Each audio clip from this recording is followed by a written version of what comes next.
Good morning. तर सकाळचे 6:30 होत आलेले आहेत आणि कस्टमरला मला 7 वाजता चॉकलेट बेंटो केक द्यायचा होता. तर मी आदल्या रात्रीच क्रम कोटिंग वगैरे करून ठेवलं होतं, कारण सकाळी उठून बेक करणं, मग क्रम कोट, मग फायनल फिनिशिंग करणं आणि त्यानंतर तो सेट करणं, या सगळ्यामध्ये खूप वेळ जातो आणि केक सेट केल्याशिवाय बिलकुल पण छान लागत नाही चवीला. तर कस्टमरनी मला फोटो पाठवला होता की कशी त्यांना डिझाईन हवी आहे. अगदी सिंपल आणि खूप क्यूट असा बेंटो केक झाला होता तो.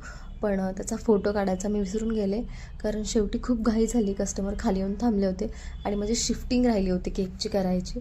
सो पटकन शिफ्ट वगैरे केला आणि तुम्ही माझ्या केकची साईज बघत असाल. बेंटो केकची साईज माझी बऱ्यापैकी चांगली असते, म्हणजे खूप पण छोटा नसतो, कारण तो वजनामध्ये भरला पाहिजे परफेक्ट आणि क्वांटिटीमध्ये सुद्धा. सो कशी वाटली तुम्हाला आजचा व्हिडिओ? आवडला असेल तर लाईक, फॉलो आणि शेअर करा. Thanks for watching.